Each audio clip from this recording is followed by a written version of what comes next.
Tamil Nadu west Bengal assembly ఎన్నికల polling కు సర్వం సిద్ధమైంది. మరి కాసేపట్లో తమిళనాడులో మొత్తం 234 అసెంబ్లీ స్థానాలకు ఒకే విడతలో పోలింగ్ జరగనుంది. అటు వెస్ట్ బెంగాల్లో 152 స్థానాలకు ఇవాళ తొలి విడతలో పోలింగ్ జరగబోతుంది. పోలింగ్ కేంద్రాల దగ్గర కేంద్ర బలగాలతో భారీ బందోబస్తు ఏర్పాటు చేశారు. తమిళనాడు రాష్ట్ర వ్యాప్తంగా ఒకే విడతలో పోలింగ్ జరుగుతూ ఉండడంతో ఎలాంటి అవాంఛనీయ సంఘటనలు చోటు చేసుకోకుండా ఎన్నికల సంఘం కట్టుదిట్టమైన భద్రతా ఏర్పాట్లు చేసింది. రాష్ట్ర వ్యాప్తంగా ఓటరు అవగాహన కార్యక్రమాలను నిర్వహించింది. మొత్తం 1.40 లక్షల మంది పోలీసులు ఈ ఎన్నికల విధుల్లో ఉన్నారు.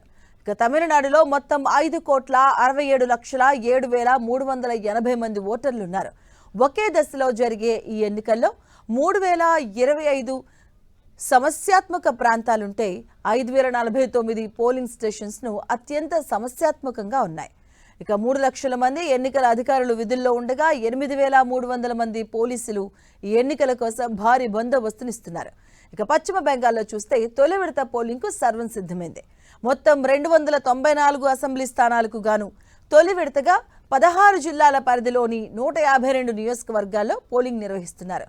అత్యంత సమస్యాత్మకమైన 8,000 పోలింగ్ కేంద్రాలను గుర్తించి ప్రత్యేకమైన భద్రతా ఏర్పాట్లు చేశారు. పోలింగ్ జరగబోతున్న నియోజకవర్గాల పరిధిలో కేంద్ర బలగాలు మోహరించాయి.